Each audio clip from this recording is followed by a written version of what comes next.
आज की इस वीडियो में आपको मोस्ट इंपॉर्टेंट जीवन परिचय बताऊंगा जिसमें 10 नंबर हमेशा के लिए फिक्स हो जाए। 100% गारंटी है कि भाई कोई रोक नहीं पाएगा 5 में 5 दिलाने से। बस इतना लिखना है, बहुत ज्यादा नहीं लिखना। टोटल आपके 13 कवि हैं।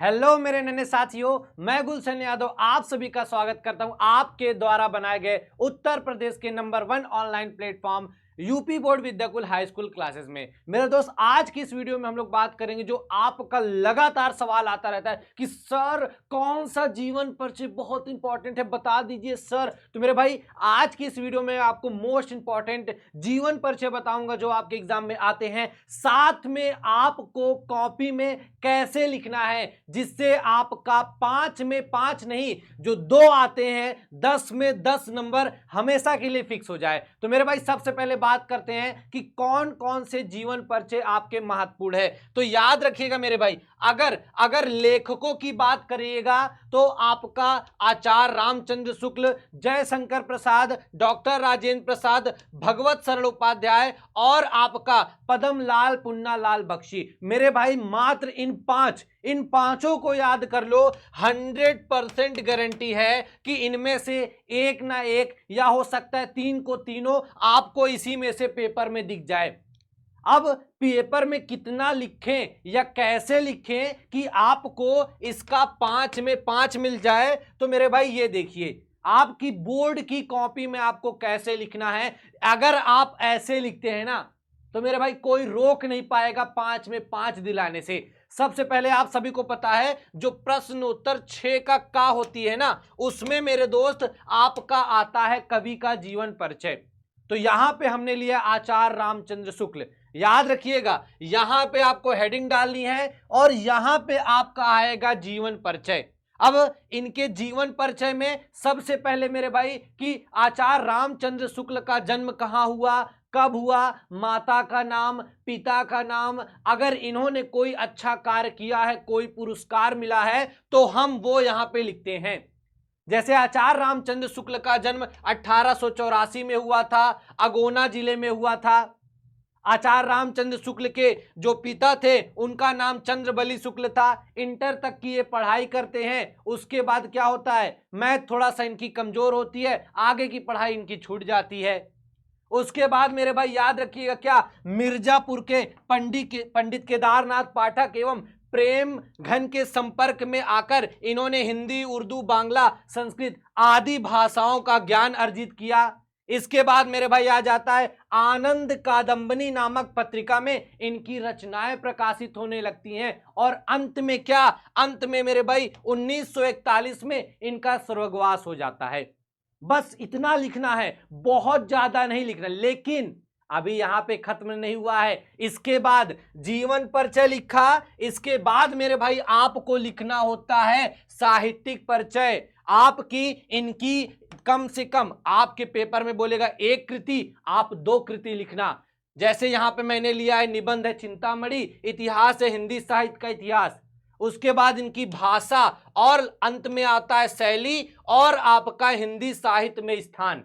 अगर मेरे दोस्त आप इतनी हेडिंग और मात्र छोटा सा कंटेंट अगर इतनी हेडिंग के साथ लिखते हो तो ये आपको 5 में से 5 एग्जामिनर दे देगा। इसके बाहर कुछ नहीं करना है। इसके बाद मेरे भाई आपका आता है क्या, लेखक का तो हो गया, अब सर कवि का बता दीजिए। तो आ जाते हैं मेरे भाई। तो याद रखिएगा, महत्वपूर्ण जो आपके कवि हैं उनका जीवन परिचय एक बार देख लेते हैं। तो याद रखिएगा, आपके पाठ में टोटल आपके 13 कवि हैं। तो क्या 13 के 13 याद करोगे? बिल्कुल नहीं।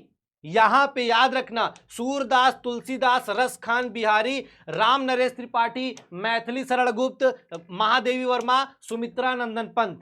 अगर इतना तैयार कर लेते हो, अगर इतनों का जीवन परिचय तैयार कर लेते हो, तो 100% है कि इसी में से एक या कम से कम 3 के तीनों आपके पेपर में आ जाएगा। तो पूरा 13 नहीं तैयार करना है, मात्र ये 8 आपको तैयार करने हैं। अब कैसे लिखोगे, एक उदाहरण लेके बताता हूं मेरे भाई। ये देखो, बोर्ड वाली कॉपी में ऐसे ही लिखना है। तो लेखकों का जीवन परिचय से 5, कवियों का जीवन परिचय से 5, 10 नंबर आपके फिक्स हो जाएंगे यहीं से। ठीक है मेरे भाई। अब जैसे यहां पे मैंने उदाहरण लिया है क्या, आपका किसका लिया है मेरे भाई, आपका सूरदास जी का। अब कैसे क्या लिखना है, यहां पे आपका प्रश्नोत्तर संख्या 6 का खा होगा। इसके बाद यहां पे है जीवन परिचय, क्या कि भक्तिकालीन महाकवि सूरदास जी का जो जन्म था कहां हुआ था, रुकनता ग्राम में 1478 ईस्वी में हुआ था। हाँ भाई हाँ, सिर्फ इतनी चीजें लिखनी है, बहुत ज्यादा नहीं लिखना है। 10 नंबर आपकी जेब में आने वाला है। कहां लिखा है, पंडित रामदास जी के यहां हुआ था। और कुछ विद्वान, क्योंकि भाई पहले के जो आपके लेखक कवि थे, पहले के जो कवि थे उनके समय में इंस्टाग्राम व्हाट्सएप फेसबुक नहीं चलता था, तो मेरे भाई डेट जो जन्म तिथि जन्म स्थान कहीं फिक्स नहीं था, तो इसलिए बहुत सारे जो विद्वान थे ना उनमें मतभेद रहता था। फिर क्या लिखा है, कुछ विद्वान सिही नामक स्थान को सूरदास का जन्म स्थान मानते हैं। सूरदास जन्म से अंधे थे, इनके नाम से ही है, ठीक है। इस संबंध में भी विद्वानों में मतभेद है। सूरदास जी एक बार बल्लभाचार्य जी के दर्शन के लिए क्या थे, मथुरा के गऊ घाट आए थे और उन्हें स्वचरित एक पद गाकर सुनाया। बल्लभाचार्य जी ने तभी उन्हें क्या कर लिया कि भैया तुम ही मेरे शिष्य बनने लायक हो, अपना शिष्य बना लिया। उसके बाद सूरदास जी विवाहित थे तथा विरक्त होने से पहले वे अपने परिवार के साथ ही क्या थे, रहते थे। अपने गुरु के कहने पर कृष्ण लीला का इन्होंने क्या किया, गान करने लगे। सूरदास जी की मृत्यु जो होती है 1583 ईस्वी में होती है। बस आपने जीवन परिचय यहां पे लिख दिया। अब इसके बाद जो सबसे इंपॉर्टेंट होता है, जो आपको 5 में 5 दिलाएगा, क्या, साहित्यिक परिचय। और सिर्फ इतना लिखना है, किताबों में जाओगे गाइड उठाओगे 15-15 5-5 7-7 लाइन मिलेगी, लेकिन यहां मैं आपको 2 लाइन में काम करवा दे रहा हूं, ठीक है। साहित्यिक परिचय, सूरदास जी महान काव्यात्मक प्रतिभा के संपन्न कवि थे। कृष्ण भक्ति को ही इन्होंने अपना क्या, काव्य का मुख्य विषय बनाया। इसके बाद आ जाती हैं कृतियां, तो इनकी 3 कृतियां हैं, कौन, सूर सागर, सूर सरावली और साहित्य लहरी। इसके बाद आ जाता है भाषा, तो भैया क्या थी, ब्रज भाषा, शैली गीतात्मक। अंतिम हेडी आती है आपका हिंदी साहित्य में स्थान, तो याद रखिएगा सूरदास जी ने हिंदी साहित्य की क्या है, महान काव्यात्मक प्रतिभा संपन्न कवि थे। इन्होंने श्री कृष्ण की बाल लीलाओं और प्रेम लीलाओं का जो मनोरम चित्रण किया है वह साहित्य में क्या है, अद्वितीय है। अगर मेरे भाई मैंने जितने कवि और जितने आपको लेखकों का जीवन परिचय बताया है, अगर आप उतना करते हैं तो याद रखना आपका 10 में 10, क्या, आपका 10 में 10 आने से कोई नहीं रोक पाएगा।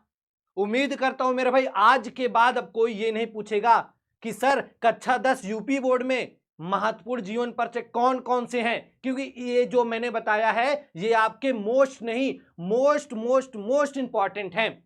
अगर आप जैसा मैंने बताया है वैसा पेपर में कॉपी में लिख में आएंगे तो मेरे दोस्त आपका 10 में 10 नंबर फिक्स हो जाएगा। उम्मीद करता हूं मेरे भाई आपको सेशन पसंद आया होगा, और ऐसे ही महत्वपूर्ण अगर सेशन आप लोग लगातार समय समय पर पाना चाहते तो चैनल को सब्सक्राइब कर लीजिएगा, वीडियो को लाइक कर लीजिएगा, और आपके जितने भी मित्रगण हैं जो यूपी बोर्ड कक्षा 10 की तैयारी कर रहे हैं उन तक यह वीडियो शेयर कर दीजिएगा। धन्यवाद।